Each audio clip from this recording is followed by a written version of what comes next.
बिस्मिल्लाहिर्रहमानिर्रहीम। अस्सलाम वालेकुम स्टूडेंट्स, ब्रूशे पढ़ लें।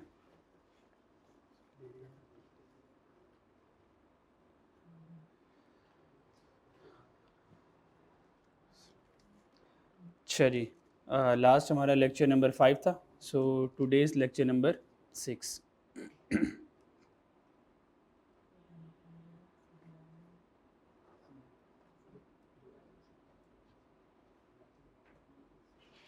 लेक्चर 6 में चैप्टर 0 का लास्ट कॉन्सेप्ट रह गया, उसके बाद जल्दी से वाइंड अप करते हैं, फिर चैप्टर नंबर 1 पे मूव करेंगे हम। हमारे पास लास्ट कॉन्सेप्ट में separation of fix cost and variable cost है। अगर क्वेश्चन में टोटल कॉस्ट कर देगा, और जैसे कि लास्ट मैंने आपको बताया था कि टोटल कॉस्ट में से फिक्स और वेरिएबल को अलग करने के लिए या तो आपको कुछ परसेंटेज बता देगा कि 20% फिक्स है तो रिमेनिंग वेरिएबल होगी, या तो अमाउंट बता देगा कि ऊपर जो टोटल है ना उसमें फिक्स इतनी पड़ी है तो हम कहेंगे रिमेनिंग वेरिएबल आ गई। तीसरे वाले केस में साइलेंट रहेगा और स्पोर्टिंग कैलकुलेशन दे देगा आपको, और ये नहीं कहेगा कि फिक्स में से टोटल में से फिक्स और वेरिएबल अलग करो by using high and low method, वो ये नहीं कहेगा। ये तो हमें पता है कि जिस तरह का वो डाटा दे रहा है, ये डाटा इंडिकेट कर रहा है कि हम टोटल कॉस्ट को हाई एंड लो मेथड से ब्रेक करेंगे। ठीक हो गया? वो डाटा किस तरह का होगा उसके ऊपर बात करते हैं, लेकिन सबसे पहले हाई एंड लो मेथड में हम फिक्स कॉस्ट और वेरिएबल कॉस्ट को अलग कैसे करेंगे, पहले फार्मूलाज देख लेते हैं। फार्मूलाज में हमें पता है कि total cost is equal to fix cost और वेरिएबल कॉस्ट के इक्वल होती है। इसमें कोई प्रॉब्लम? ओके, टोटल कॉस्ट ये आ गया। आगे इस वेरिएबल कॉस्ट का ब्रेकअप आ गया। वेरिएबल कॉस्ट कैसे लिखेंगे? वेरिएबल कॉस्ट पर यूनिट, आगे जितने भी नंबर ऑफ यूनिट्स होंगे दोनों आपस में मल्टीप्लाई होंगे तो टोटल वेरिएबल कॉस्ट हो जाएगी। बात समझ आ रही है? क्योंकि वेरिएबल कॉस्ट पर यूनिट में होती है इसलिए इसका ब्रेकअप है, फिक्स कॉस्ट पर यूनिट में होती नहीं, इसका ब्रेकअप नहीं है, टोटल में होती है वो। बात समझ आ रही है मेरी? ओके, सबसे पहले जब भी एग्जामिनर हमें देगा, हमें पता है फिक्स में वेरिएबल ऐड करूंगा तो टोटल कॉस्ट बनती है। इनमें से सबसे पहले जो मैं फाइंड करूंगा और आप फाइंड करेंगे, हम वेरिएबल कॉस्ट पर यूनिट पहले फाइंड करेंगे। क्या फाइंड करेंगे बच्चों? वेरिएबल कॉस्ट पर यूनिट हम पहले फाइंड करेंगे। वेरिएबल कॉस्ट पर यूनिट का ये फॉर्मूला है, पर मैं आपको इससे आसान वाले तरीके से करवाऊंगा। होगा यही, पर हम इस तरह अप्लाई नहीं करेंगे, टाइम ज़ाया होगा, हम इसे आसान वाला अप्लाई करेंगे। हाई एंड लो मेथड ये कहते हैं, असल में वेरिएबल कॉस्ट इकोनॉमिक्स आप लोगों ने पढ़ी हुई है ना? मार्जिनल कॉस्ट का कंसेप्ट पढ़ा होगा। ये जो आपकी मार्जिनल कॉस्ट होती है वेरिएबल कॉस्ट होती है। ये जो मार्जिनल कॉस्ट होती है वेरिएबल कॉस्ट होती है। मार्जिनल कॉस्ट एडिशनल कॉस्ट होती है, और एडिशनल कॉस्ट जो चेंज होती है, और चेंज वेरिएबल कॉस्ट होती है। इसलिए मार्जिनल कॉस्ट का फिक्स कॉस्ट से कोई ताल्लुक नहीं है। बात समझ आ रही है? तो ये जो वेरिएबल कॉस्ट पर यूनिट है ना, असल में मार्जिनल कॉस्ट पर यूनिट है।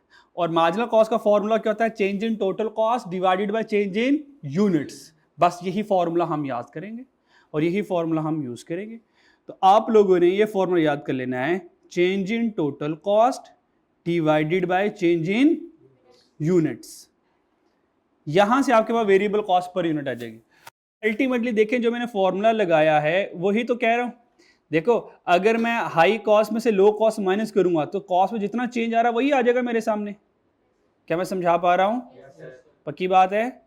और आप लोग मेरे साथ हैं कि मैं अकेला ही चल रहा हूं? आप लोग मेरे साथ हैं या मैं अकेला ही चल रहा हूं?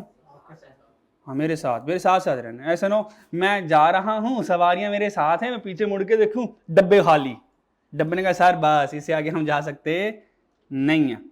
ठीक है जी? तो आप लोगों ने अच्छे वाली सवारियां बनना है, ट्रेन वाली सवारियां नहीं बननी। ट्रेन वाले डब्बे नहीं बने। ट्रेन वाले डब्बे बड़े सुस्त डब्बे होते हैं, आपको पता है? वो सारा डब्बों को इंजन ही खींच रहा होता है, और इंजन के पीछे वो मैग्नेट होते हैं, वो मैग्नेट से पीछे वाला जो बॉक्स होता है वो अटैच होता है, फिर उससे वो पीछे वाला बॉक्स उठाता है। तो सारी एफर्ट किसकी लग रही है? इंजन की। बड़ी ये भी अच्छी वाली बात है, माशाल्लाह डब्बों पर पहिए लगे हुए हैं, तो वो उन पहियों के साथ मूव कर रहे होते हैं, इंजन के साथ साथ। ठीक है जी? तो भाई उन पहियों को चलते रहना, उनको ब्रेक ना लगाना। ठीक है जी? तो मेरे साथ साथ चलते रहना। फिर चेंज इन यूनिट्स का मतलब क्या? हाई यूनिट में से अगर मैं लो यूनिट्स माइनस कर दूं तो यूनिट्स में चेंज आ जाएगा। सही है? तो वेरिएबल कॉस्ट पर यूनिट का फॉर्मूला क्या हुआ? High cost minus low cost, और यूनिट से के लिए high unit minus low unit. That's इनको हाई एंड लो मेथड कहते हैं कि कॉस्ट हाई और लो लेंगे, यूनिट भी हाई और लो लेंगे। और इसकी बजाय अगर मैं चेंज इन टोटल कॉस्ट ले लूँ तो काम चल जाएगा मेरा, और चेंज इन यूनिट्स ले लूँ काम चल जाएगा। चेंज नज़रों में ले लेंगे, ज़बानी ले लेंगे, हम ये फॉर्मूला लिखने की ज़रूरत नहीं है, डायरेक्ट यहाँ से यहाँ लिख लेंगे। भी मैं करके दिखाता हूँ। और जब मैं फिक्स कॉस्ट कैलकुलेट करूँगा, फिक्स कॉस्ट का फॉर्मूला कोई मुझे बता दे, अल्लाह का नेक बंदा, फिक्स कॉस्ट का फॉर्मूला क्या होता है? फिक्स कॉस्ट कैसे कैलकुलेट करेंगे? ऊपर वाली इक्वेशन से, इस वाली इक्वेशन से, इस वाले से फिक्स कॉस्ट कैसे फाइंड करेंगे? हाँ, आप कहें सर फिक्स कॉस्ट फाइंड करनी है, सर वेरिएबल कॉस्ट को उधर ले जाए, है ना? तो भाई फिक्स कॉस्ट कैसे आएगी? Fix cost is equal to total cost में से माइनस कर दूंगा टोटल वेरिएबल कॉस्ट, तो ये फिक्स कॉस्ट आ जाएगी। क्या मैं समझा पा रहा हूँ? ओके, और आप समझ पा रहे हैं? अच्छा जी, ये हाई कॉस्ट लेनी है। कौन सी लेनी है? High cost. अगर आप लोग हाई कॉस्ट लेंगे, टोटल कॉस्ट में कौन सी कॉस्ट ली है मैंने? हाई कॉस्ट ली है। तो जो वेरिएबल कॉस्ट का जो यूनिट्स मल्टीप्लाई करेंगे वो हाई के ही यूनिट्स मल्टीप्लाई करेंगे। और अगर आप लोगों ने टोटल कॉस्ट में लो कॉस्ट ली है तो यूनिट्स में भी कौन से यूनिट्स लेंगे? लो यूनिट्स लेंगे। Answer will remain same, answer में कोई फर्क नहीं पड़ता। यानी कि इस टोटल कॉस्ट को मैं अगर हाई के साथ करूंगा तो यहां पे यूनिट्स भी हाई लूंगा, और अगर टोटल कॉस्ट को लो कॉस्ट से सॉल्व करना चाहूंगा तो वेरिएबल कॉस्ट के यूनिट्स भी लो लूंगा। इसको कहते हैं high cost high unit, low cost unit. इसको कहते हैं लाइक विद लाइक। क्या कहते हैं? Like with like. कॉस्ट में आपको लाइक विद लाइक चलना पड़ता है। बात समझ आ रही है? ओके, चले फॉर्मूलाज देखें, याद होते हैं। कलरफुल हो गया सारा, कलिंग जरा उड़ाते हैं जरा, ठीक है।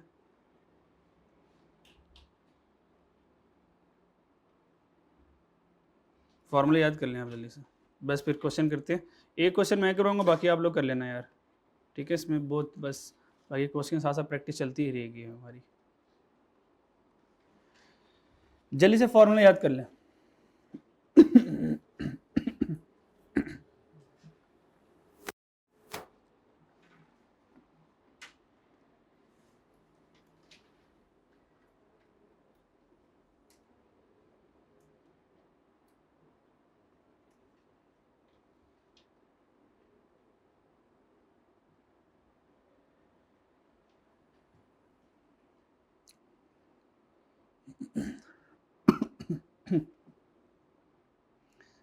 चलें जी, पहला वाला क्वेश्चन देखिए, मैंने सिर्फ फॉर्मूला समझाया है, मैंने प्रैक्टिस नहीं करवाई। क्या करवाई है?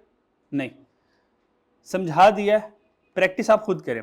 देखता हूं आपको ये बात कितनी समझ आई। एक बात सुन लें, हाई एंड लो मेथड ये कहता है, देखें एग्जामिनर क्या करेगा, प्रैक्टिस क्वेश्चन नंबर 5 को गौर से देखें।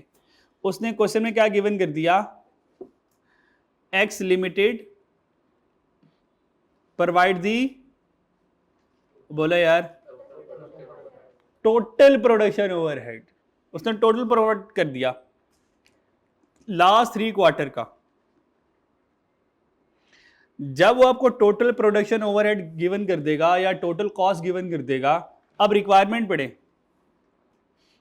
Using high and low point method. पहली रिक्वायरमेंट क्या है? Calculate variable production overhead cost per unit. बात समझ आ रही है? दूसरी, total fix production overhead cost per quarter from last 3 quarter. Total production fix overhead बता दो। क्लियर है?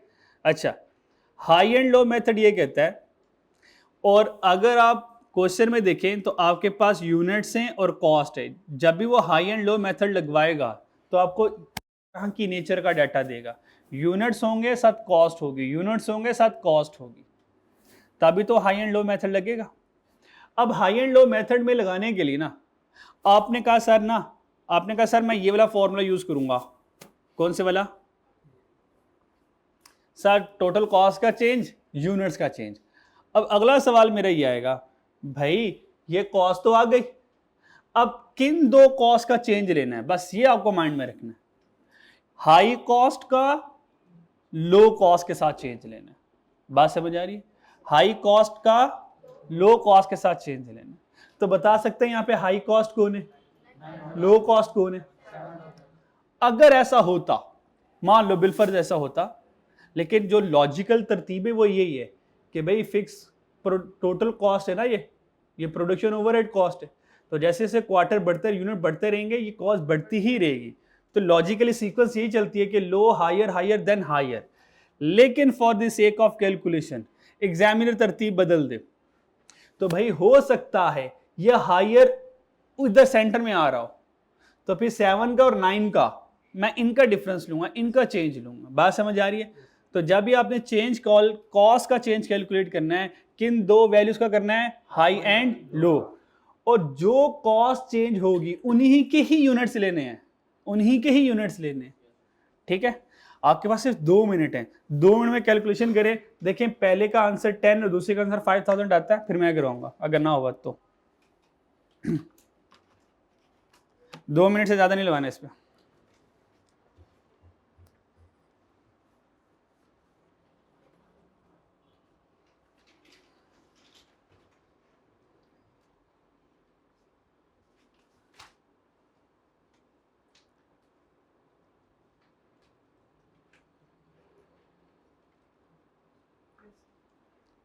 हो गया, बहुत अच्छे। बाकी भी करें शाबाश, बाकी भी हिम्मत करें, हिम्मत करें।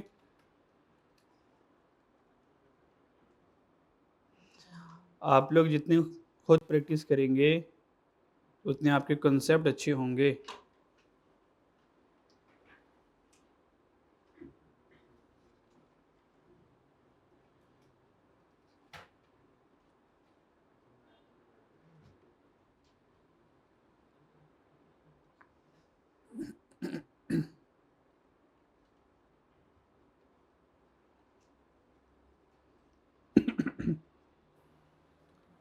और ऑनलाइन वाले बच्चे भी फिजिकल वाले बच्चों के साथ एक्टिविटी किया करें जब इनको कोई काम दिया जा रहा होता है। इसका मतलब ये नहीं कि ऑनलाइन वाले बच्चे के हम तो अपनी मर्ज़ी से पढ़ेंगे, खैर पढ़ते तो अपनी मर्ज़ी से ही हैं, लेकिन साथ साथ काम कर लिया करेंगे तो आपकी तैयारी अच्छी हो जाएगी।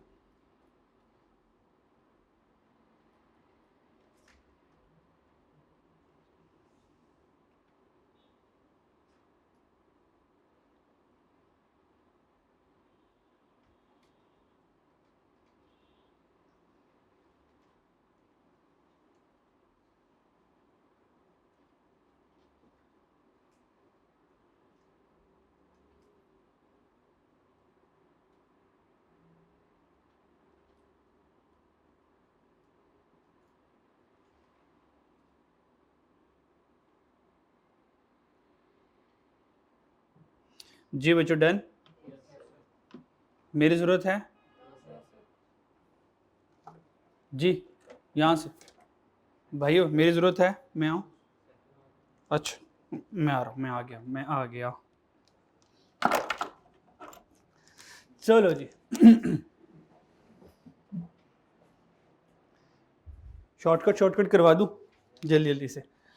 प्रैक्टिस क्वेश्चन नंबर 5, ठीक है, हम ये सॉल्व कर रहे हैं और पहला वाला मैं variable cost per unit solve करने लगा हूँ। ठीक है, सो प्रैक्टिस क्वेश्चन 5, ठीक है, और हमने क्या करना है, रिक्वायरमेंट नंबर 1 कर रहा हूँ, that is the variable cost per unit, variable cost per unit. तो formula change in total cost divided by change in units. आप हाई एंड लो से भी चलो, मुझे इतराज नहीं है। टोटल कॉस्ट का चेंज जबानी आ जाएगा यार। अब इतने तो हो गए हो ना कि इसके लिए कोई बाहर से बंदा मंगवा लें कि भाई बता सकते हैं 7 और 9 में डिफरेंस कितना आएगा।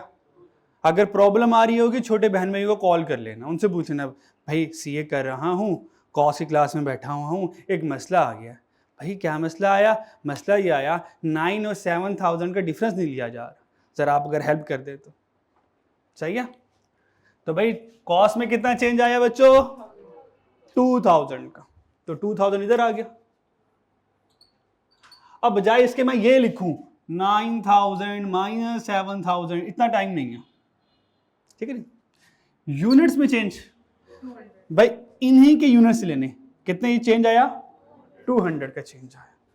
तो यूनिट्स में चेंज आया 200 का ये 2 0 2 0 से कैंसिल हो गए, 2 1 जार 2 10 जार, तो आंसर कितना आया ₹10 पर यूनिट। आपने ये मेजरमेंट पूरी लिखनी है, प्लीज डोंट राइट 10 ओनली, ये कल को बहुत मसले करेंगे आपको। तो जिनके साथ मैं मेजरमेंट लिख रहा हूं, और इवन के अगर मैं मेजरमेंट नहीं भी लिख रहा, मैं नहीं लिख रहा सर, आप लोगों ने लिखने हैं, आपकी जिंदगी आसान रहेगी। जब आप डिसीजन मेकिंग है तो ये मेजरमेंट मरवाती है कि किसने कब मल्टीप्लाई होने हैं, किसने कब डिवाइड होने हैं। बस समझ आ रही है? अच्छा जी, सेकंड क्या था? Total fix cost. अच्छा ये भाई छोटी छोटी सी बातें जरा देख ले, अगर टोटल फिक्स कॉस्ट लिखा हो और फिक्स कॉस्ट लिखा हो, दोनों का मतलब सेम होता है। बात समझ आ रही? अच्छा भाई, फिक्स कॉस्ट का फॉर्मूला क्या होता है? Total cost minus total variable cost, ये लॉजिकल फॉर्मूला। फिर मुझे पता है कि टोटल कॉस्ट तो टोटल में रहेगी, लेकिन ये वेरिएबल कॉस्ट पर यूनिट के साथ होती है। अब मैं थोड़ा सा formula high and low method के लिए थोड़ा सा बदलूंगा, क्योंकि मैं पहली मरतबा क्वेश्चन सॉल्व कर रहा हूं। जब हम प्रैक्टिस में आ जाएंगे फिर मैं चीजें नहीं लिखा करूंगा। ये जो टोटल कॉस्ट लेनी है, अब हाई भी ले सकते हो, लो भी ले सकते हो, मैं दोनों से सॉल्व करूंगा, क्योंकि आपको थोड़ा सा यकीन आ जाए। आपको क्या आ जाए? यकीन आ जाए।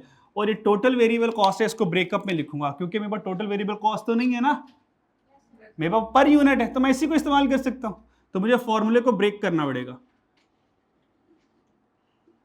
Variable cost per unit multiply by units.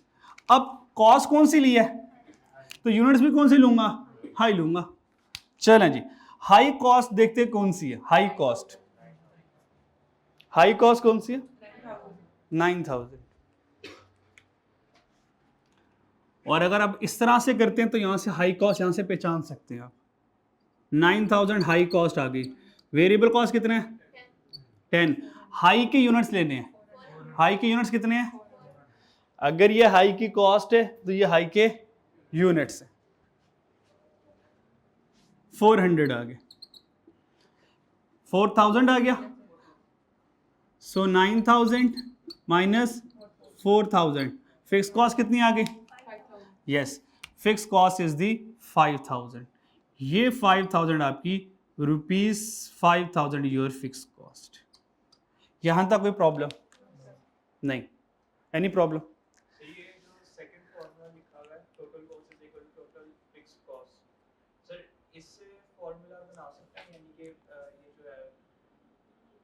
फॉर्मूले बनाने क्यों हैं? फॉर्मूले तो ये सेट हैं, बने बनाए हैं।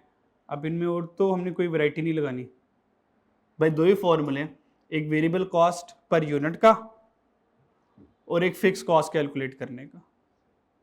ठीक है, बस यही दो हैं, हमें तो कोई चेंजिंग करनी नहीं है ना। और अगर मुझे टोटल वेरिएबल कॉस्ट चाहिए, वो कितनी आ गई? 4000। अगर एग्जामिनर कहता है टोटल वेरिएबल कॉस्ट बताएं, हम कहेंगे 4000 है। टोटल फिक्स कॉस्ट कितनी? हम कहेंगे 5000 है। बात समझ आ रही है? पक्की बात है? और क्योंकि ये दोनों हाई से कैलकुलेट है तो 5 और 4 9000 ये हाई कॉस्ट बनेगी। फिर ये क्या बनेगी? High cost. चलिए इसको जरा जल्दी से और करते हैं। अब मैं लो कॉस्ट से कैलकुलेट करवाता हूँ। ये हाई कॉस्ट से कैलकुलेट की है ना, अगर हम लो से करें देखते हैं तो आंसर क्या आते हैं। लो कॉस्ट कितनी है? 7000 और लो यूनिट्स 200। 7000 माइनस 10 इंटू 200, तो 7000 माइनस 2000, अगेन 5000 ही आया। चेक करें, आंसर में कोई चेंज नहीं आया। तो high cost low, high unit low cost low unit low, answer will remain same, जैसा कि हमने पहले कहा था। डन बच्चों? तीसरा पार्ट देखते हैं क्या है। तीसरा पार्ट मैंने आपको नहीं करवाया था, एस्टिमेट टोटल प्रोडक्शन ओवरहेड। अच्छा, उसका अंदाजा ये था कि जब 200 यूनिट बनाते हैं ना तो ओवरहेड कॉस्ट कितनी आती है? 300 बनाए तो कितनी आती है? 400 बनाए तो कितनी आती है? 9। तो मेरा सवाल ये, अगर मैं 350 यूनिट बनाऊं तो कॉस्ट कितनी आएगी? चलो मान लो आप लोगों ने अंदाजा लगा लिया, सर 1000 का डिफरेंस आ रहा है, 100 का आ रहा है, 350 करेंगे, इधर कितना आ जाएगा? 8500 आ जाएगा। मेरा सवाल है 310 करें तो कितना आएगा? यहां से नहीं होगा ना अब, तो यहाँ से नहीं होगा। इसी के लिए तो हमने फॉर्मूला बनाया है, ये फॉर्मूला सारे यूनिट्स की कैलकुलेशन कर लेगा। तीसरा पॉइंट में यही हो रहा है, याद है आप लोगों ने स्टैटिस्टिक्स में रिग्रेशन लाइन बनाई थी, y is equal to A plus B X, ये वही है y is equal to A plus B X. और आप लोगों ने पहले वाले फाइनेंस QM के मैथ वाले पहले वाले चैप्टर में स्लोप इंटरसेप्ट लाइन पढ़ी थी, y is equal to M X plus C, y is equal to equation of straight line, y is equal to M X, ये y is equal to M X plus C है। ये stat में y is equal to A plus B X है, ये मैंने ये वो बनाया हुआ है। अब इसकी ज़ियारत करवाता हूँ, क्योंकि आपको पता है स्टैटिस्टिक्स में y is equal to A plus B X ही एस्टिमेशन लाइन होती है, जो हमारी रिग्रेशन लाइन होती है। ठीक है जी। तो अब मुझे एस्टिमेट करना है टोटल प्रोडक्शन ओवरहेड कॉस्ट को, अगर मैं 350 यूनिट बनाऊं तो देखते हैं कितनी आती है। तो हमने वैसे अंदाजा लगा लिया था 850 आ रही नहीं है, लेकिन मेरा सवाल यहाँ पे ये, अगर 370 होते तो क्या करता, 365 होते तो क्या करता, 371 होते तो क्या करता, तो फिर तो हमें हमारा एनालिसिस ना बजाता, टेबल ना बजाता, फिर तो कैलकुलेशन ही बजाएगी हमें। चलें जी, अब हम क्या करने लगे, एस्टिमेट। थर्ड वाले पॉइंट में बच्चों क्या करने लगे हैं, एस्टिमेट। और एस्टिमेट में मुझे एस्टिमेशन लाइन बनानी है जो कि y is equal to A plus B X हुआ करती थी, याद है? क्योंकि मैं लाइन कौन सी बना रहा हूं, कॉस्ट की। लाइन कौन सी बना रहा हूं, कॉस्ट की। और आपको पता है ना, ये ए फिक्स होता है, बी वेरिएबल पर यूनिट होता है। हाँ, तो अगर मैं कॉस्ट की लाइन बना रहा हूं तो इक्वेशन क्या बनेगी, total cost is equal to fix cost variable cost per unit into number of unit. ये वही बनी है जो हम ये लिख रहे थे, ये वाली किधर गया, ये वाली यार, total cost is equal to fix cost plus variable cost, यही तो लिखी है मैंने, यही तो लिखी है मैंने, ये क्लियर। लेकिन ये मेरी एस्टिमेटेड लाइन बन गई। अब जहां पे जो जो एक्स पुट करूंगा टोटल कॉस्ट वो बनती रहेगी मेरे पास। बात समझ आ रही है? चले, फिक्स कॉस्ट कितनी है मेरे पास, वेरिएबल कितनी है 10, ये सॉल्व किया ना मैंने। अब मैं एक्स में जो रखूंगा टोटल कॉस्ट वो बनती रहेगी। जरा चेक करें, ये जरा चेक करें, अगर मैं एक्स में 200 रखूं क्या 700 बनेगा? चेक करते हैं जरा। एक्स में अगर मैं 200 रखूं क्या ये 7000 बन रहा है? इसका मतलब ठीक है, इक्वेशन वैलिड है। और उसने कितने यूनिट्स के लिए बताओ, 350 यूनिट्स के लिए। तो भाई एक्स में 350 रख दें फिर, तो ये कितना आ जाएगा?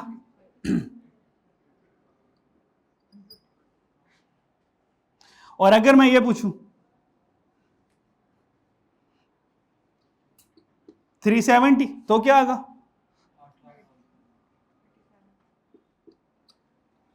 8700। ये हमारी एस्टिमेशन लाइन होगी।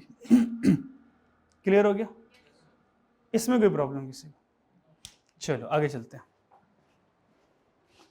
Next question, practice question A, आपका होमवर्क है। Mark this question as a homework, फटका देना यार। ये हमारे कॉस्ट में एमसीक्यूज नहीं आते हैं, ये मैंने एमसीक्यूज की शक्ल में क्वेश्चन रखा हुआ है, पर कॉस्ट में एमसीक्यूज नहीं आते हैं। ये आप लोगों ने एज अ होमवर्क के तौर पे करना। भाई कर लोगे?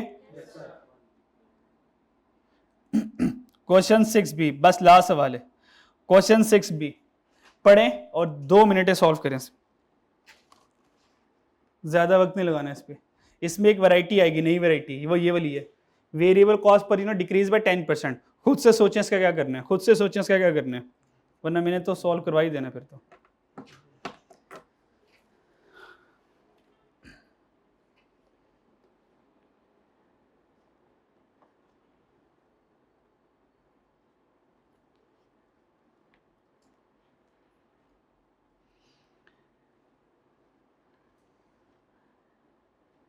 क्लास के बाद जाते हुए बुक शॉप से चैप्टर नंबर 1 लेते जाइएगा, ठीक है?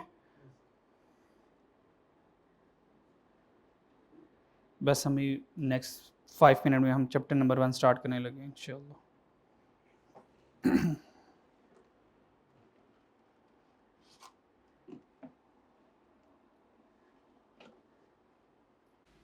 सोचें सोचें सोचें, शाबाश, रास्ता मिलेगा। आंसर ये वाले आपके आने चाहिए।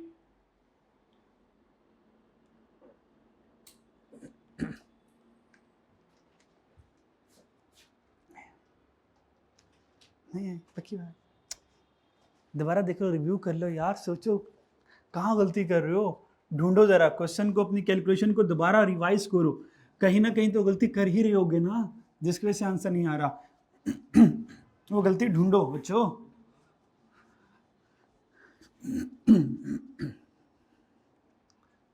ये तो एग्जामिनर का अल्लाह भला करे, वो वर्किंग के नंबर देता है, उन्हें तो बच्चों के नंबर ही नहीं आने थे तो कॉस्ट में था।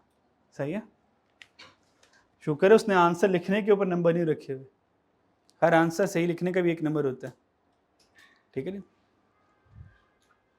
फिर मैं ही कर रहा हूं, मेरी बारी आ गई, अल्लाह इतनी जल्दी मेरी बारी आ जाती है यार।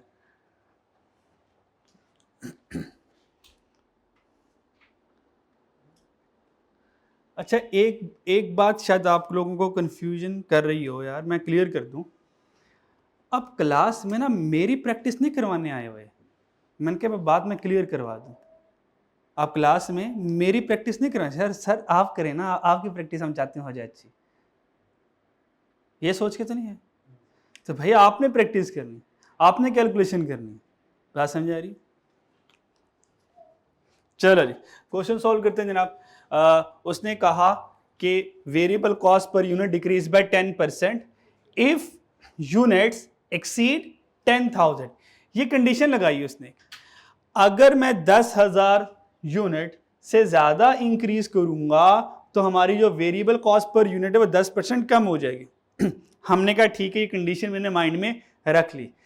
इसी तरह के ड्रोने सवाल आने आगे, ये कंडीशनें लगा लगा कर वो बेड़ा गर्क करता है सवाल का और बच्चे का भी। लेकिन आप ये छोटी छोटी सी बातें पहले सीख लेंगे तो आपको ये कंडीशन को सॉल्व करना आ जाएगा। बात समझ आ रही? अच्छा, तो 10,000 से ज्यादा जाऊंगा तो वेरिएबल कॉस्ट को 10% से कम कर देना, ये मैंने माइंड में रख लिया। पहली वाली कैलकुलेशन क्या कह रहा है, कहता है एस्टिमेट करो टोटल कॉस्ट ऑफ 9,000 यूनिट। देखो 9,000 10,000 से कम है, इसका मतलब पहले वाले के लिए ऊपर वाली लाइन इररेलीवेंट है, इररेलीवेंट। चलो ये तो स्कूल से सॉल्व हो ही सकता था सबसे, ये तो पुराना वाला केस है। इधर हो सकता है आपको मसला है, वन वाला तो हो जाना चाहिए था, वन वाले में तो कोई वैरायटी नहीं है। चले आए जरा, वन वाला कर रहा हूं। वन वाले में एस्टिमेट टोटल कॉस्ट ऑफ 9,000, ऐसे ही है। अच्छा, तो मुझे वेरिएबल कॉस्ट पर यूनिट चाहिए और फिक्स कॉस्ट चाहिए। पहले वेरिएबल कॉस्ट देख लेते हैं, change in total cost, change in units. अब मैं वो लेंथ वाला फॉर्मूला लगा रहा हूं, ठीक है। उसका भी एक फायदा बताता हूं आपको। हाई कॉस्ट बताएं कितनी आ रही है, हाई कॉस्ट 20, 29, 37। इसका मतलब 37,400 और 20,000 का मुकाबला आपस में होगा। सो 37,400 minus 20,000 and units wise 15,000 minus 5,000 and the answer is rupees 1.74 per unit. क्या ये तो आ गया था? इसका मतलब कुछ ना कुछ तो नंबर आप निकाल ही लोगे सवालों में से। सेकंड वाला फेज मेरा क्या होता है, फिक्स कॉस्ट, और फिक्स कॉस्ट का formula total cost minus variable cost per unit into units. अब ये वाला तरीका क्यों करवाया, हाई कॉस्ट लेनी है तो ये हाई कॉस्ट है, ये हाई के यूनिट्स पड़े हैं, आपको सवाल से देखने नहीं पड़ेंगे, ठीक है। तो हाई कॉस्ट और हाई यूनिट्स ले लेते हैं, समझा पा रहा हूं मैं जनाब। टोटल कॉस्ट कितनी high, 37,400, variable cost 1.74, high units 15,000, answer is 11,300। ये हमारे पास फिक्स कॉस्ट आ गया। अब हमारी आएगी एस्टिमेशन।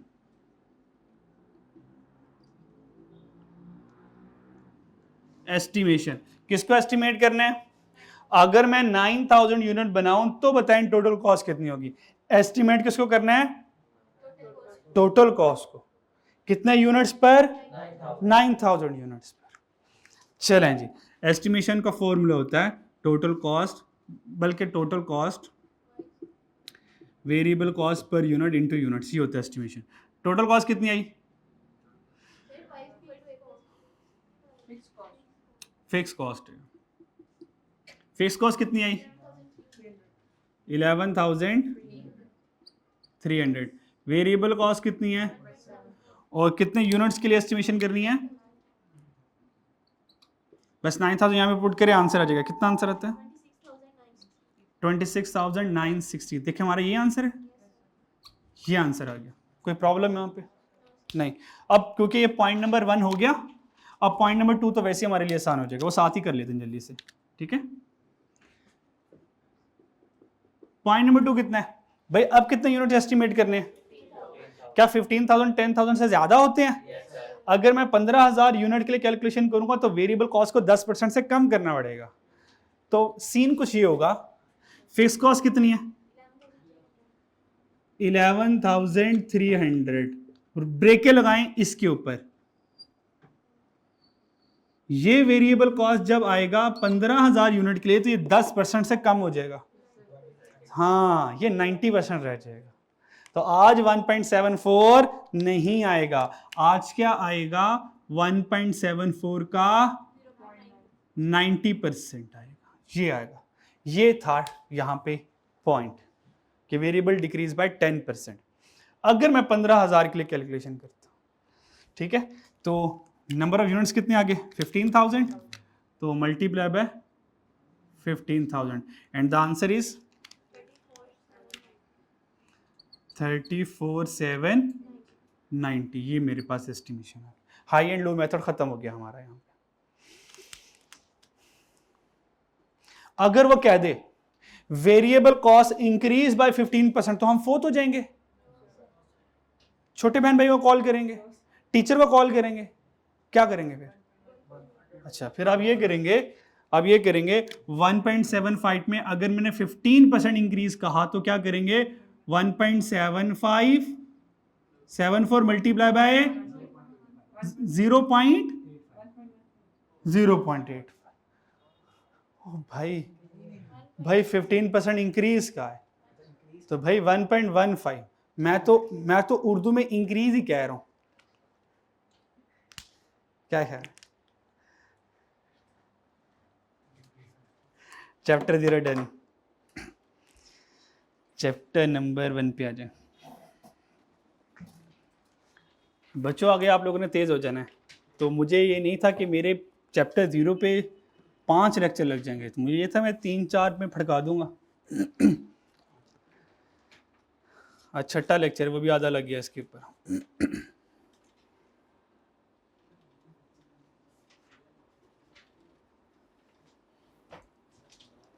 Chapter number 1।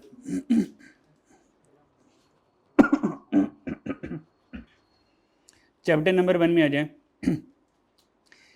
हाँ, हमारे पास 16 चैप्टर्स हैं, तो उन 16 चैप्टर में से अभी हम चैप्टर नंबर 1 स्टार्ट करने लगे हैं।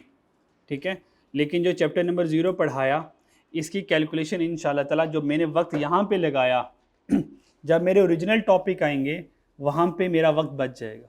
ठीक है, स्टार्ट करते हैं। चैप्टर का नेम क्या है? दोबारा पढ़ें, फिर पढ़ें। इस चैप्टर के नाम पर ही इस पूरे चैप्टर का राज छुपा हुआ है, इन्वेंट्री वैल्यूएशन। अगर मैं अपने चैप्टर को एक्सप्लेन करूं तो इन्वेंट्री की वैल्यूएशन करनी है।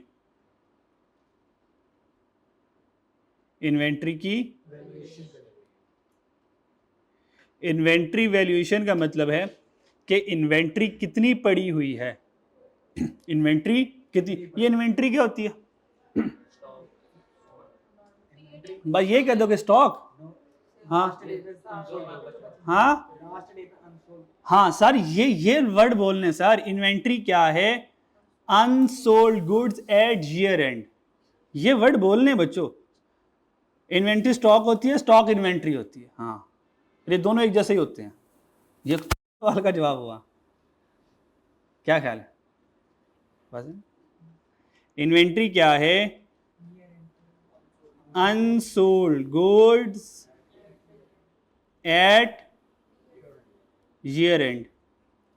साल के आखिर में जो चीज़ें नहीं सेल होंगी और हमारे पास रह जाएंगी वो इन्वेंट्री है। इन्वेंट्री की वैल्यूएशन करनी है, इन्वेंट्री की कितनी वैल्यू है, कितनी वैल्यू की इन्वेंट्री पड़ी हो। और आपको पता है इन्वेंट्री वैल्यूएशन स्टैंडर्ड कहता है, IFRS कहता है, when you record inventory in the statement of financial position you have to record your inventory at lower of cost और एनआरवी। सारा कॉन्सेप्ट इसमें अंदर छुपा हुआ, इन्वेंट्री की वैल्यूएशन। और हमें पता है इन्वेंट्री की वैल्यूएशन होती है लोअर ऑफ कॉस्ट और lower of cost and NRV. और हालांकि ये चीज़ मैं सबसे एंड पे पढ़ाऊंगा आपको, इन्वेंट्री की एंड पे वैल्यूएशन करेंगे। डन हो गया, सारा चैप्टर इसके ऊपर बेस कर रहा है। चला जी, इन्वेंट्री क्या है उसके बारे में थोड़ा सा जानते हैं। जहां से बात समझ ना आए मुझे रोक लेना, मुझे आगे जाने नहीं देना आप लोगों ने, आपके पास पूरा राइट है। क्लियर है, सही है। इन्वेंट्री, ट्रेडिंग बिजनेस में जो इन्वेंट्री होती है आपको पता है फिनिश गुड की फॉर्म में होती है। अगर हमारे एक जनरल स्टोर है तो साल के आखिर में कुछ चिप्स बच गई होंगी, कुछ सॉफ्ट ड्रिंक्स बच गई होंगी, और अगर कोई शू आउटलेट है, मेट्रो है, ठीक है, या स्टाइलो शू है या बाटा सर्विस वगैरह है, तो उन शॉप में साल के आखिर में कुछ शू बच जाएंगे। तो ट्रेडिंग बिजनेस में फिनिश गुड की फॉर्म में इन्वेंट्री बचती है। बात समझ आ रही है। पर हमारा ये एरिया नहीं है, हमने तो मैन्युफैक्चरिंग बिजनेस के बारे में पढ़ना है, क्योंकि हमारा सब्जेक्ट का नाम कॉस्ट एंड मैनेजमेंट अकाउंटिंग है, हमारा सारा यही मैन्युफैक्चरिंग बिजनेस है, तो हम इसके ऊपर ज़्यादा ध्यान देंगे। डन। सो बताने का मकसद ये था, ट्रेडिंग बिजनेस में एक तरह की इन्वेंट्री बचती है, और वह इन्वेंट्री कौन सी होती है, फिनिश गुड की फॉर्म में। जबकि आपको पता है चैप्टर 0 में मैं बता के आया हूँ, मैन्युफैक्चरिंग बिजनेस में 3 तरह की इन्वेंट्रियाँ बचती हैं। मैन्युफैक्चरिंग बिजनेस में इन्वेंट्रीज सर 3 तरह की इन्वेंट्रीज बचती हैं बच्चों, कौन कौन सी? हाँ, रॉ मटेरियल। अब देखो हमने वहां पे पढ़ लिया था ना, अब यहाँ पे पढ़ते हुए आपको ना स्ट्रेंज फील नहीं हो रहा, थोड़ा थोड़ा सा अपना अपना फील हो रहा है यार। हाँ, वहाँ पे 3 वो फैक्ट्री थे, फैक्ट्री के 3 कमरे थे, हर एक कमरे की इन्वेंट्री बच रही थी। तो रॉ मटेरियल की इन्वेंट्री बचेगी, वर्क इन प्रोसेस की इन्वेंट्री होगी, और फिनिश गुड की इन्वेंट्री होगी। बात समझा पा रहा हूँ? ओके। रॉ मटेरियल में मान लें अगर क्रूड ऑयल है तो वो प्रोसेस होगा ऑयल रिफाइनरी मशीनों से, ऑयल रिफाइनरी प्लांट से, तो finish good petrol, diesel, kerosene oil की शक्ल में हमारे पास प्रोडक्ट आ जाएगी। और अगर रॉ मटेरियल यॉन है तो हम वर्क इन प्रोसेस मशीनों के ज़रिए उस धागे से क्या करेंगे, कपड़ा बना लेंगे। अगर रॉ मटेरियल मिल्क है तो मशीनों में प्रोसेस कर से उसके दही बना लेंगे, चीज़ बना लेंगे और बटर बना लेंगे। Get my point? तो रॉ मटेरियल को वर्क इन प्रोसेस में प्रोसेस करते हैं और वहाँ से कुछ इन्वेंट्री बच जाती है, फिर वो फिनिश गुड में कन्वर्ट होती है तो वहाँ से कुछ इन्वेंट्री बच जाती है। तो हमारे पास 3 तरह की इन्वेंट्री होगी, raw material, work in process और फिनिश गुड। क्या मैं बात समझा पा रहा हूँ? कोई मुश्किल? ओके। हमारे पास आपको पता है कि फॉर एग्जांपल जैसे कि अगर हम छोटी मोटी मैन्युफैक्चरिंग कर रहे हैं तो उस मैन्युफैक्चरिंग प्रोसेस में छोटे मोटे टूल इस्तेमाल हो रहे होते हैं। जैसे कि अगर मशीन जो है, मशीन को अगर रिपेयर करना है तो मशीन को रिपेयर करने के लिए कुछ टूल इस्तेमाल हो, कोई स्क्रू ड्राइवर, पेचकस इस्तेमाल होगा, कोई प्लास इस्तेमाल होगा, कोई रेंच इस्तेमाल होगा, ठीक है। तो हमें छोटे मोटे मैन्युफैक्चरिंग प्रोसेस के लिए छोटे मोटे टूल्स चाहिए होते हैं। जैसे अगर हमने गार्डनिंग करनी है तो बेलचा वगैरह चाहिए होगा, ठीक है जी। और अगर हम कुक हैं और हम कुकिंग करें तो हमें कुकिंग के सामान में स्पैचुला चाहिए होंगे, चम्मच वाला, स्पून वाला, वो डोइयाँ शोइयाँ चाहिए होंगी, ठीक है।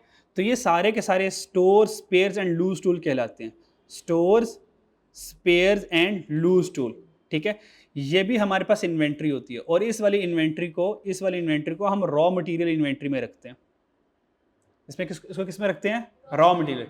इसको एज अ रॉ मटेरियल के तौर पर इस्तेमाल करते हैं, क्योंकि लूज टूल ने कभी चम्मच ने प्रोसेस नहीं होना। बस हमें चम्मच इस्तेमाल होगा चीज़ों को स्टीर करने में, स्टाइल करने में, घुमाने में, मिक्सअप करने में, ठीक है जी। अच्छा जी, तो ये store, spare and loose tool किस कैटेगरी में आएगा? रॉ मटेरियल की कैटेगरी में आएगा। ये हेल्पिंग टूल्स कह सकते हैं आपको, जो प्रोडक्शन प्रोसेस में हम नॉर्मली यूज़ करते हैं। मेरी बात समझ आ रही है? ओके। चैप्टर का नाम क्या है?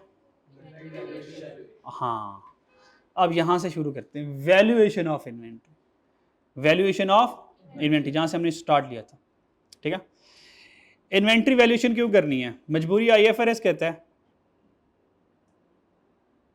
इंटरनेशनल फाइनेंशियल रिपोर्टिंग स्टैंडर्ड कहता है कि आप अमाउंट ऑफ इन्वेंट्री को स्टेटमेंट ऑफ फाइनेंशियल पोजीशन में एट द ईयर एंड पे किस अमाउंट पर लेके जाओगे।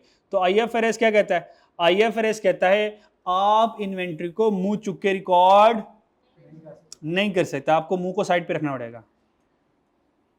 Is it possible to separate your head set aside before calculating the stocks amount?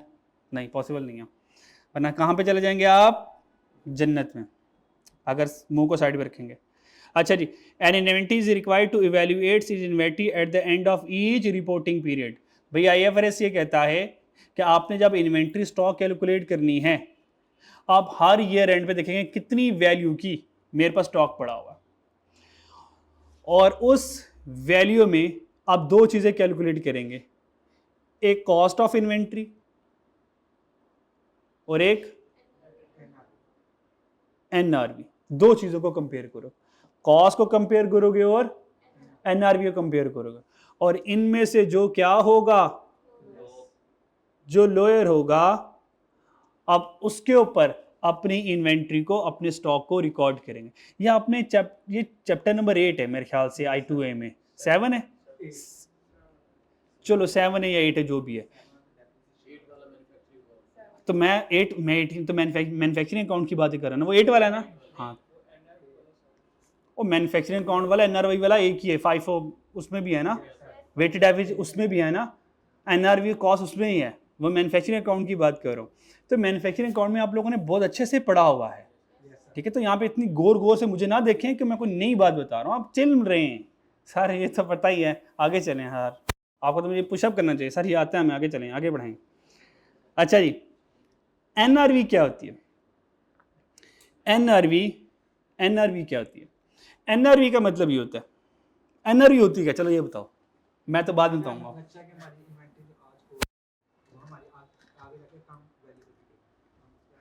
नहीं, कम पे नहीं, हायर पे भी बिक सकती है।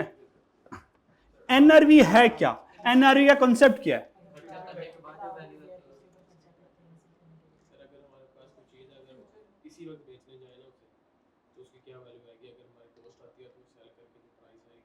हाँ, ये वाली सही बात की, ये वाली आपने सही बात की भाई। एनआरवी ये है कि जो मेरे पास चीज पड़ी है, आज उसको उठाकर मार्केट में बेचने जाऊं तो मार्केट में कितने की बिक जाएगी, ये एनआरवी है बस भाई। सेल वैल्यू को एनआरवी कहते हैं।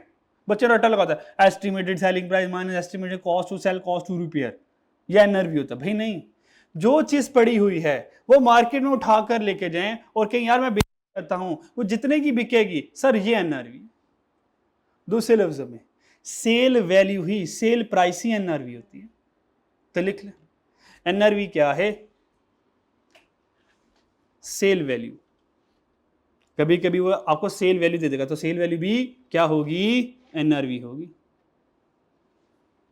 सेल वैल्यू, सेल वैल्यू कह लें, सेल प्राइस कह लें, मुझे इससे कोई टेंशन नहीं है।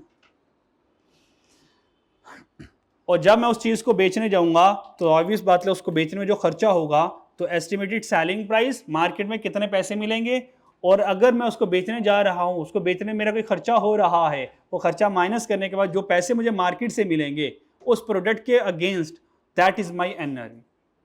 बात समझ आ रही है? ओके, जल्दी से question number 1, practice question number फड़का दो। ये आपके पास क्वेश्चन है, रिक्वायरमेंट नंबर 1 ये, calculate NRV of each inventory item. हर एक एनआरवी फाइंड करें, फिर calculate the value of each inventory, फिर हर एक इन्वेंट्री की वैल्यू क्या होनी चाहिए वो लिखें। कंप्लीट करें इसको।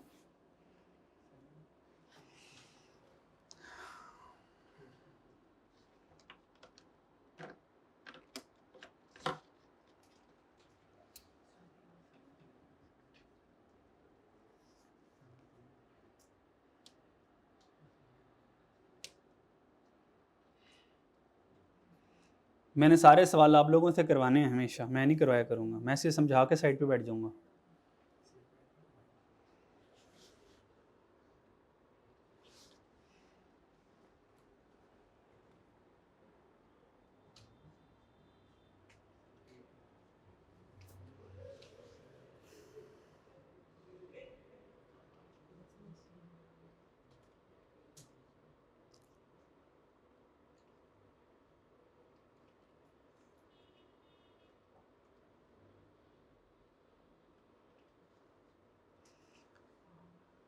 और कोशिश क्या करें, अकेले अकेले ना बैठे करें, मैंने पहले भी कहा था कम से कम 2 बच्चे साथ होने चाहिए, क्योंकि आपको बहुत सारी आगे कैलकुलेशन करनी है, तो मिलजुल के कैलकुलेशन करेंगे तो कुछ सीख लेंगे, कुछ सिखा लेंगे हम।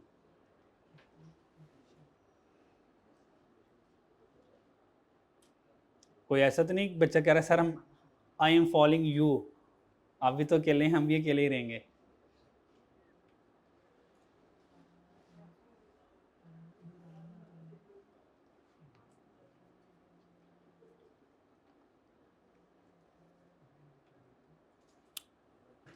चलो बच्चों बस अब तो दिल लगा कर बैठ गए यार। चलें जनाब, सबसे पहले हमने क्या फाइंड करना है बच्चों, एनआरवी। तो एनआरवी का एक कॉलम बना लें। चलें बच्चों, हमने बना लिया एनआरवी, ये एनआरवी का हमारा कॉलम आ गया। चलें जी, ओके, एनआरवी पहले वाली की एनआरवी कितनी आएगी, 7800 माइनस 500, आंसर इज बहुत अच्छे 7300। हर कोई सही करता रहे और अपने आप को खुद ही शाबाशी देता रहे। 12,000 माइनस 200, आंसर इज, वैसे आप लोगों ने कोई शाबाशी वाला काम नहीं किया, तो इतना मुश्किल काम नहीं था ये, लेकिन खैर है, शाबाशी दे ही सकते हैं। और भाई वर्क इन प्रोसेस 1 इन्वेंट्री, वो भी तो वर्क इन प्रोसेस भी तो इन्वेंट्री है ना, A1 वाली। सर 14,000 उसकी सेल प्राइस थी, कॉस्ट ऑफ कंप्लीशन 1500 खर्च हुए, सेलिंग कॉस्ट में 200 खर्च हुए, तो एनआरवी कितनी आ गई, 12,000 पूरी, 12,300। भाई ये एनआरवी आ गई। So we have done the requirement number 1, ये रिक्वायरमेंट नंबर 1 हमने कर ली। अब आते हैं सेकंड वाली रिक्वायरमेंट पे, वैल्यूएशन ऑफ इन्वेंट्री, ये भी कर लिया, कर लिया, ओके। वैल्यूएशन ऑफ इन्वेंट्री, एक और कॉलम बना लेते हैं वैल्यूएशन ऑफ इन्वेंट्री का।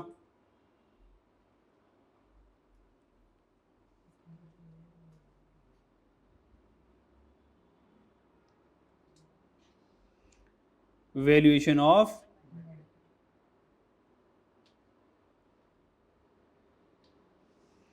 वैल्यूएशन ऑफ इन्वेंट्री में आ जाए। अच्छा जी, भाई फिनिश गुड 1 की कॉस्ट कितनी है, 8,000, एनआरवी कितनी है, कौन जीत गया, एनआरवी जीत गया। डन बच्चों। फिनिश गुड 2 में आ जाए, कॉस्ट कितनी है, एनआरवी कितनी है, ओए फिर एनआरवी जीत गया, वाह, एनआरवी तो छाता जा रहा है। और वर्क इन प्रोसेस में कॉस्ट कितनी है, एनआरवी कितनी है, अब कौन जीत गया, हाँ सर अब कॉस्ट जीत गया, सवाल खत्म। ठीक है, खैर आई कैप ने थोड़े सवाल पूछने हैं, आई कैप तो इसके कौन सो दूर है, फॉर अवे है इन कॉन्सेप्ट से, लेकिन यही छोटे छोटे कॉन्सेप्ट मिलके इंशाल्लाह बड़े कॉन्सेप्ट बनेंगे। आगे चलते हैं,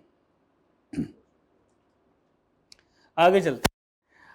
हमारे चैप्टर का नाम क्या है, फिर बताएं हमारे चैप्टर का नाम क्या है, इन्वेंट्री वैल्यूएशन कैसे होती है यार, आप लोगों ने बता तो यही वाला, और मैं केमिस्ट्री ले आऊं यहाँ पे, फिजिक्स ले आऊं, पेंडुलम ऐसे घूमता है, ये वैल्यूएशन ऑफ इन्वेंट्री होती है। न्यूटन ने तो बताया ही नहीं, हम ही बता देते हैं, वो तो फिजिक्स में कहना भूल गया भाई इन्वेंट्री भी होती है। तो भाई यही वाला कॉन्सेप्ट बताना है आपने हमेशा। मैं जब कहूंगा वैल्यूएशन ऑफ इन्वेंट्री, आपने लोअर ऑफ कॉस्ट और एनआरवी बोलना है, हम मरते दम तक, मरने से पहले भी नहीं बदलेगा इन्वेंट्री वैल्यूएशन। सर वो अभी भी कॉस्ट और एनआरवी लोअर वाला सीन चल रहा है, हमने कहा हाँ वही चल रहा है। यार कितने लोग मासूम बच्चे यार, मतलब मैंने सर यही वाला बताएंगे हम, मुतालिया पाकिस्तान के 14 नुकात सुना लेते हैं फिर हम। जी भाई अब यही, जब भी मैं पूछूंगा वैल्यूएशन ऑफ इन्वेंट्री तो आप क्या कहेंगे, और जब भी मैं कहूंगा प्रोडक्ट को बनाने की कौन कौन सी कॉस्ट होती है तो क्या कहेंगे,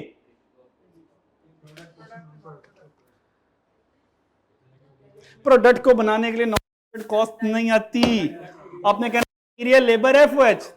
भाई प्रोडक्ट को बनाने के लिए कौन कौन सी कॉस्ट लगती है, प्रोडक्ट को बनाने के लिए कौन कौन सी कॉस्ट लगती है। तो भाई जब मैं कहता हूं ना मटीरियल लेबर एफओएच, इसके अंदर डायरेक्ट और इनडायरेक्ट दोनों ही आ जाते हैं, इसके अंदर ऑल प्रोडक्ट आ जाती हैं। तो प्रोडक्ट को बनाने के लिए कौन कौन सी कॉस्ट लगती है, ये रहेगा। इन्वेंट्री वैल्यूएशन क्या होती है? हाँ, लोअर ऑफ कॉस्ट और एनआरवी। सर अब हम पढ़ेंगे पहले वाला हिस्सा, कॉस्ट ऑफ इन्वेंट्री क्या है। कॉस्ट ऑफ इन्वेंट्री क्या, आप ये सीखने लगे, ठीक है। जब मैं ये सिखा दूंगा फिर एनआरवी क्या है, फिर ये दोबारा सिखाऊंगा एंड में जाके वैरायटियों के साथ। डन हो गया। अब हम कॉस्ट ऑफ इन्वेंट्री सीखने लगे। क्या मैं समझा पा रहा हूं? ओके, आइए सबसे पहले आ जाए कॉस्ट ऑफ इन्वेंट्री में। इन्वेंट्री की कॉस्ट क्या है? कॉस्ट अकाउंटिंग के सब्जेक्ट के लिए ये बात माइंड में रख लें कि कॉस्ट और परचेज प्राइस ये आपस में बराबर नहीं होते। ये बात माइंड में रख लें। बाकी सब्जेक्ट में शायद ऐसा हो जाए कि कॉस्ट और परचेज प्राइस बराबर हो, पर हमारे यहाँ ऐसा नहीं होगा। परचेज प्राइस कॉस्ट नहीं होगा, कभी भी नहीं होगा, एवर। डन बच्चों। कॉस्ट ऑफ इन्वेंट्री में आ जाए। हमारे पास दो बिजनेसेस होते हैं, मैन्युफैक्चरिंग बिजनेस और ट्रेडिंग बिजनेस, बट हम सिर्फ मैन्युफैक्चरिंग बिजनेस की बात करेंगे। लेकिन अगर हम बात करें तो हमारे पास, हमें पता, 3 स्टॉक होते हैं, एक रॉ मटेरियल स्टॉक और एक वर्क इन प्रोसेस स्टॉक और एक फिनिश गुड स्टॉक, और स्टॉक को इन्वेंट्री कहते हैं, ठीक है।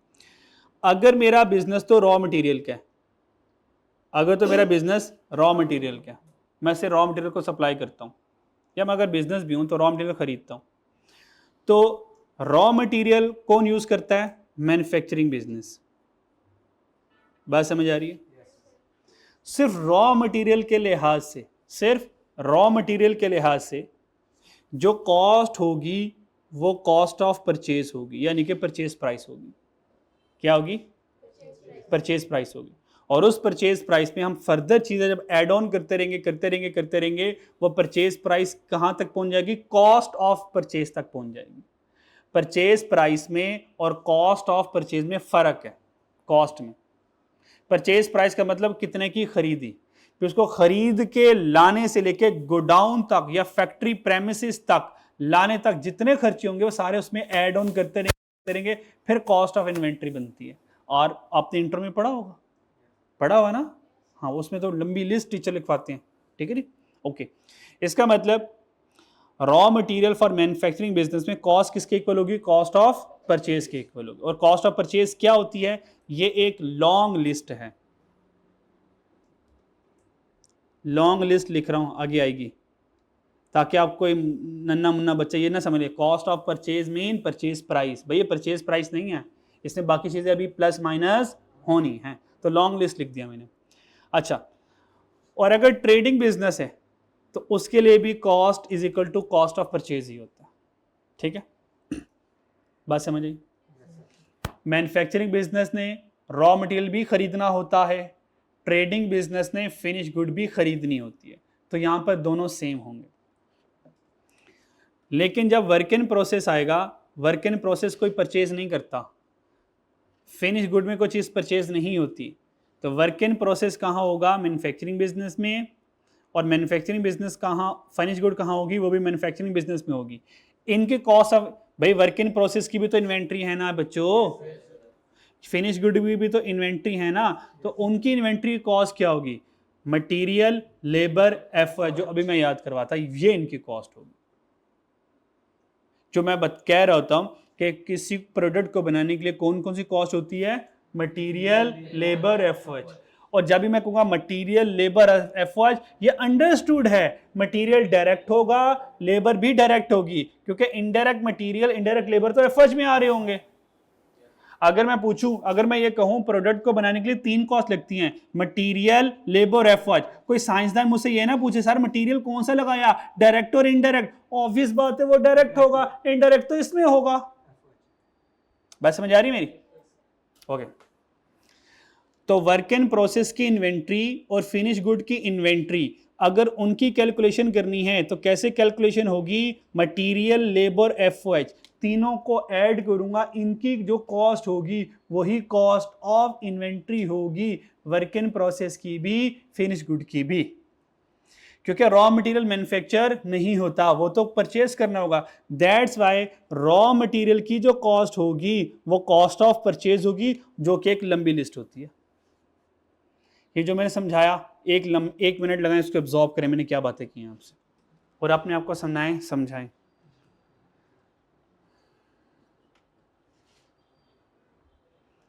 आप रिलैक्स होके देखिए, मैं कोई राइटिंग नहीं करवा रहा, कोई कह रहा नोट डाउन कर लो, नहीं, सब कुछ लिखा लिखाया हुआ है, सारी एफर्ट आपकी जगह की हुई है, आपका सिर्फ काम समझना है। अगर आप वो भी ना समझें तो फिर कैसे काम चलेगा? अपने आप को समझाएं।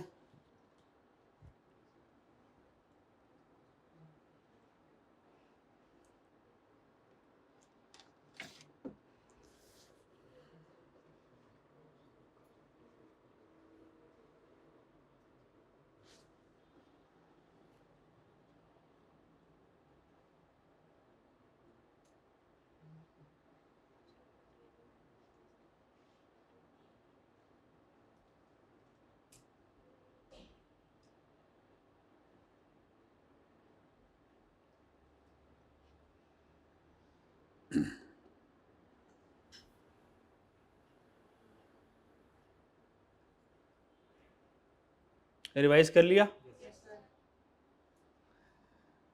रॉ मटेरियल की कॉस्ट क्या होगी? जो सारे होंगे। ओके, वर्क इन प्रोसेस की कॉस्ट क्या होगी मिस?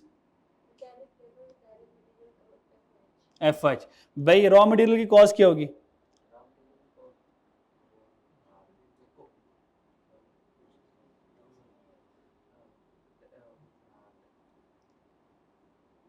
परचेज कॉस्ट बस परचेज कॉस्ट, ठीक है।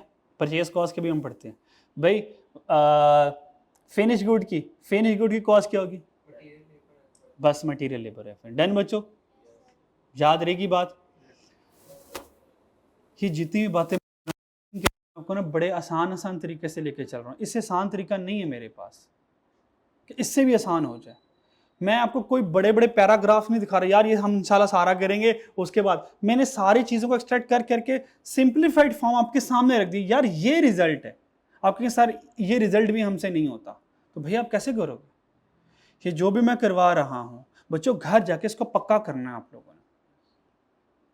क्लास में आप मेरे से बात समझोगे, क्या वो आपको याद रहेगी? ये क्लास में कंफर्मेशन नहीं आती है, ये घर जाएंगे आप मेरी बताई हुई बातों को रिवाइज करेंगे, फिर जब आपके बाद में वो बात फीड हो जाएगी, कंसेप्ट फीड हो जाएगा, फिर वो कंसेप्ट आपको याद रहेगा और आगे आप अप्लाई कर सकेंगे।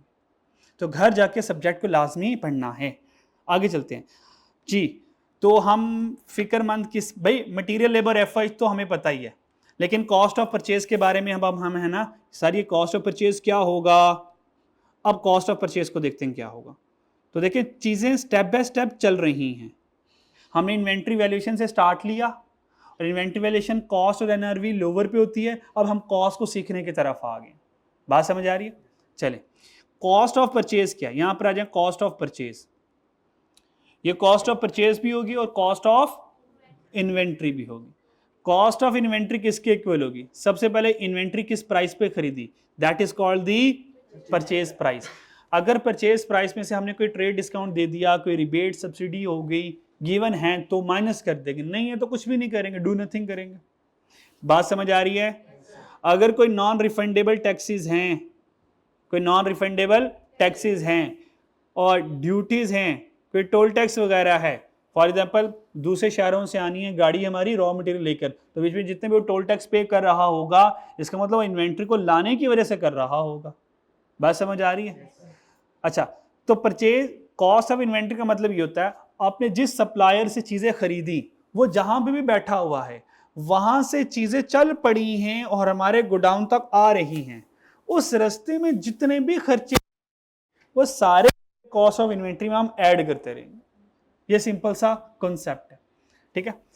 इसमें फिर लोडिंग अनलोडिंग आ जाएगा, और अगर आप कहें आप इस लिस्ट को रट्टा मार रहे हैं बहुत मुश्किल है, ये वो चीजें जो कॉमन एग्जामिनर पूछता है ये वो लिखी हुई है, तो कम से कम आप इनको याद कर लो, बाकी कॉन्सेप्ट तो है ही आपके पास। लोडिंग अनलोडिंग इसमें आ गई, ट्रांसपोर्टेशन कॉस्ट आ गई, वेन रेंट इसमें आ गया, ट्रांजिट इंश्योरेंस आ गई।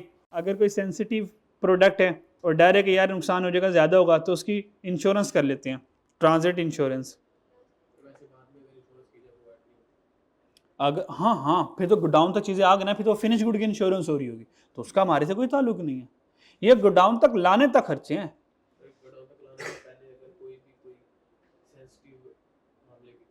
हाँ, तो उसकी इंश्योरेंस करवा रहा हूँ ना, ये इंश्योरेंस करवा ली उसकी मैंने।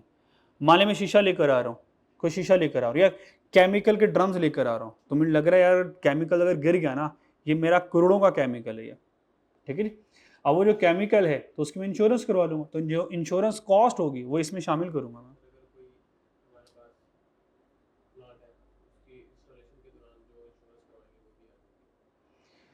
अगर हमारा प्लांट है तो प्लांट की जो इंश्योरेंस करवा रहे हैं वो तो प्लांट अब फैक्ट्री में लग गया, वो तो बाद में उसकी इंश्योरेंस हो रही है ना।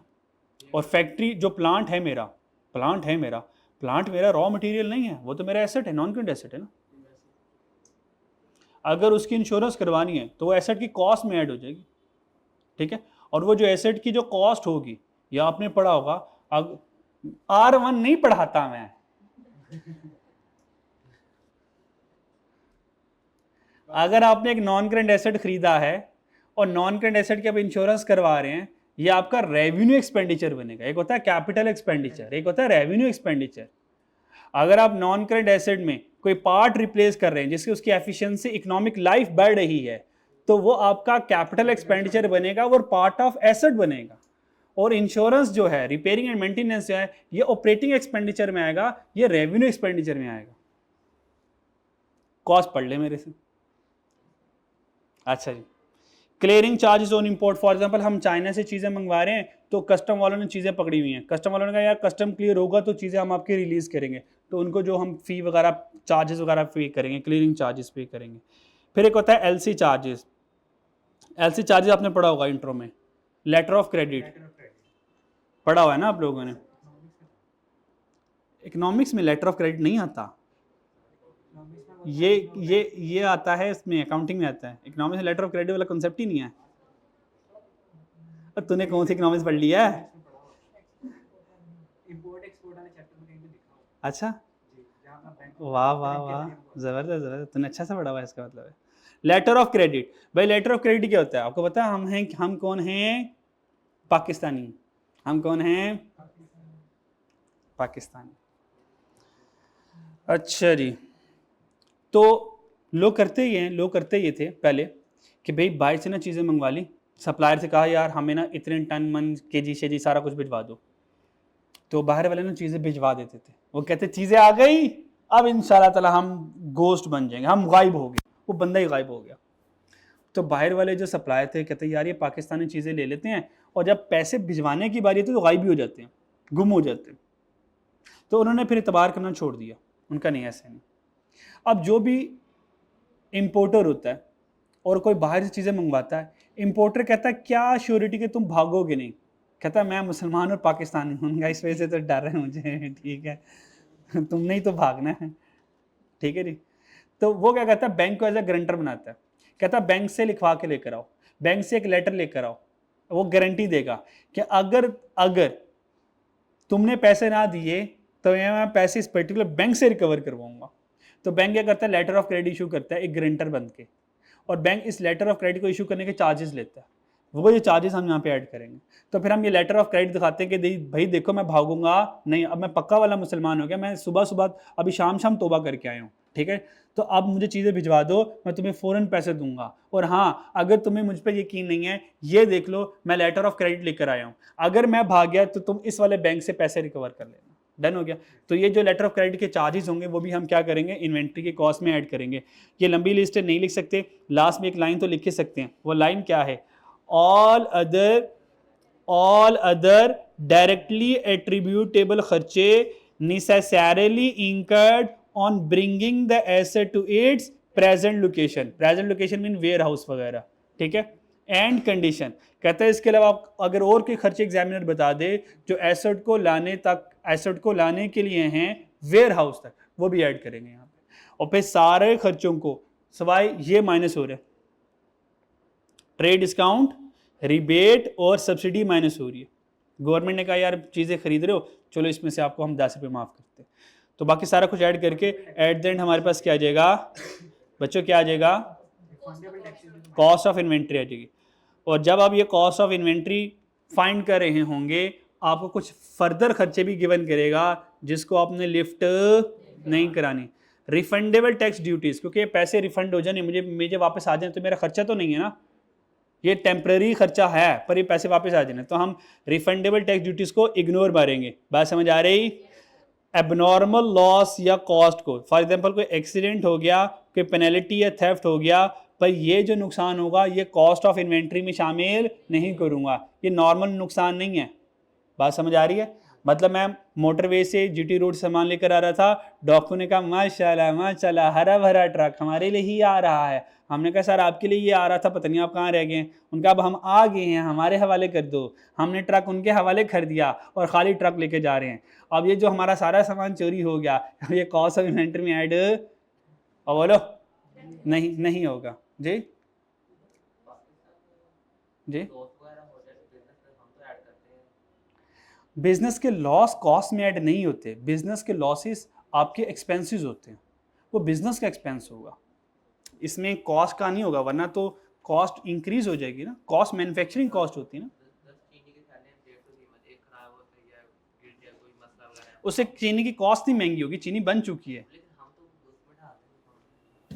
मेरा क्या करते हैं नहीं, तो जब चीनी का नुकसान हुआ तो चीनी महंगी बेचोगे आप कि दाल महंगी कर दोगे,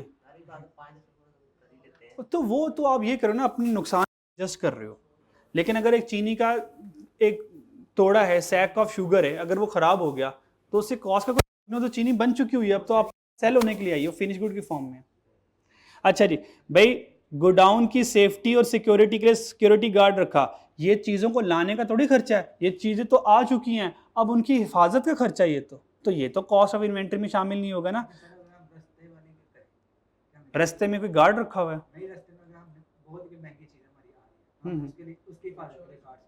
उसकी हिफाजत के लिए गार्ड रखवाएंगे। अगर उसकी हिफाजत के लिए कोई गार्ड रखवाएंगे, वैसे तो ऐसी चीज़ ला क्या रहा है पहले ये बता तू, मतलब तुझे उसके लिए गार्ड रखने पड़ रहे हैं।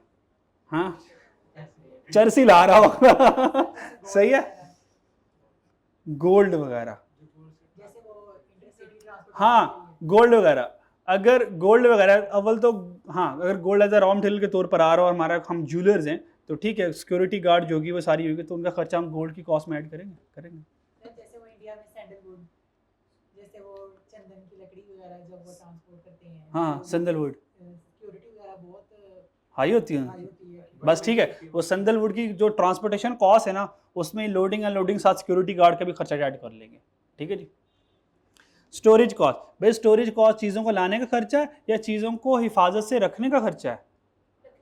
हाँ ये रखने का खर्चा है, ये तो चीज़ें आ चुकी है ना, हाँ तो ये तो इग्नोर मारेंगे। Settlement cost, discount on early payment in case of credit goods, भाई ये हमारे टॉपिक का हिस्सा नहीं है। ये सेटलमेंट का है, सेटलमेंट कॉस्ट जो है ये कैश डिस्काउंट होता है, आप लोगों ने इंटर में पढ़ा होगा कैश डिस्काउंट क्या होता है। भाई ट्रेड डिस्काउंट माइनस करेंगे, कैश डिस्काउंट डिस्काउंट अलाउड होता है जो कि एक्सपेंस होता है। और बात समझ आ रही है, ये कॉस्ट का हिस्सा नहीं होता।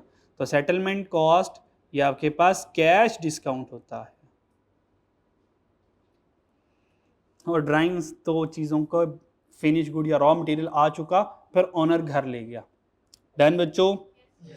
अच्छा अब यहाँ पे आपको एक मसला आने वाला है, तो मसला ये आएगा, सम टाइम ना एग्जामिनर टैक्स एंड ड्यूटीज़ के बारे में खामोश रहता है। इफ़ एग्जामिनर इज़ खामोश अबाउट टैक्स एंड ड्यूटीज़, वो नहीं बताता कि टैक्स एंड ड्यूटीज़ रिफंडेबल हैं या नॉन रिफंडेबल है, वो कहता है टैक्स एंड ड्यूटीज़, वो क्या कहता है टैक्स एंड ड्यूटीज़, क्या क्या खामोश हो जाता है। आपके अगर तो ये नॉन है तो ऐड करूँगा, अगर तो ये रिफंडेबल हैं तो फिर इग्नोर करूँगा। भाई यही करोगे ना, नॉन रिफंडेबल तो ऐड करूँगा, रिफंडेबल तो इग्नोर करूँगा।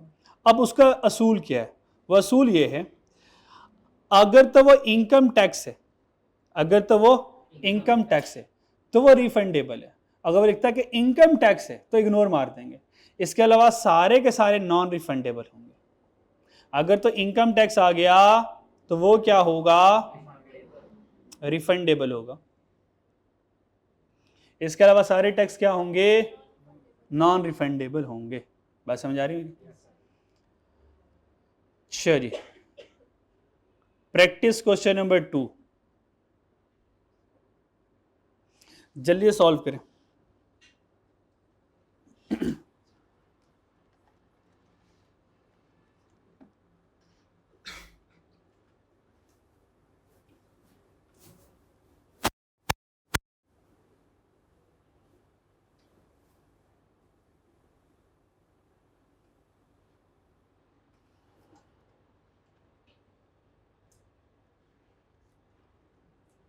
भैया अपने पास रजिस्टर रखा करें ताकि कैलकुलेशन कर सके।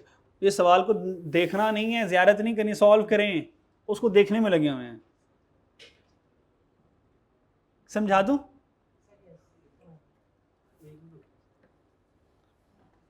समझा रहा हूं, सॉल्व नहीं कर रहा, आप लोगों ने करना है, सवाल मैंने नहीं करवाने। कहता है Java enterprise receive consignment on January 15 19 consist of 4 different type of material ABCD, 1 2 3 4, ये 4 मटेरियल रिसीव किए हैं। इनवाइस प्राइस कितनी है? ए की 5 लाख, उसका वेट कितना है? 1500 kg है, 1500 kg उसका वेट है, ठीक है जी। अच्छा जी, उसके बाद इनवाइस प्राइस तो पता ना क्या होती है? ओके, पक्की बात है ना। Total freight paid on consignment, consignment को जो मंगवाया, टोटल कराया दिया 350,000, 3.5 lakh, of which 20% shall be refundable, जिसमें से 20% रिफंडेबल है। कैलकुलेशन क्या करनी है? Cost per KG of each material, ठीक है, हर एक मटेरियल की पर केजी कॉस्ट क्या है वो कैलकुलेट करनी है। If freight is proportion on the basis of invoice price, जो टोटल फ्रेट है वो तो चारों गुड्स की है ना, एक गुड की फ्रेट होती तो उस गुड की उस फ्रेट में ऐड करता। अब फ्रेट टोटल में है, चारों के लिए है। अब ये जो 3.5 लाख है ये चारों में बांटूंगा मैं, चारों में डिवाइड करूंगा बराबर बराबर, पर बराबर बराबर नहीं, इक्वली कहता तो बराबर बराबर करता। किस बेस के ऊपर बांटूंगा? इनवाइस प्राइस, यानी कि एक हिस्से में 5 लाख, 4 लाख, 3 लाख, 2 लाख की रेशियो आएगी। ये रेशियो कैसे आती है? Sum of invoice, sum of invoice करके रेलिवेंट इनवाइस, यानी कि 5 lakh divided by total invoice multiply by 3.5 lakh, 81। मिस छा गई हैं आप, बहुत अच्छे, कमाल कर दिया आपने, आपने तो महफिल लूट ली हमारी। हमारे पास कुछ है नहीं देने के, वरना बल्ब शल्ब भी हैं, यही ले जाएं उतार के। 3.5 लाख नहीं करेंगे क्योंकि 20% तो रिफंडेबल है, तो 3.5 लाख का 80% नॉन रिफंडेबल है, यानी कि 3.5 लाख का 80% लूंगा, उस 80% को ABCD में चारों में बांटूंगा बस। फिर इनवाइस को और कंसाइनमेंट कॉस्ट, फ्रेट कॉस्ट को ऐड करूंगा, टोटल कॉस्ट आ जाएगी, ठीक है। फिर टोटल कॉस्ट को नंबर ऑफ केजी से डिवाइड करूंगा तो कॉस्ट पर केजी आ जाएगी। ये तो मैंने सारा सवाल करवा दिया, करो।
चलो यार बच्चों बस कर दो, कुछ हुआ कि नहीं हुआ सवाल?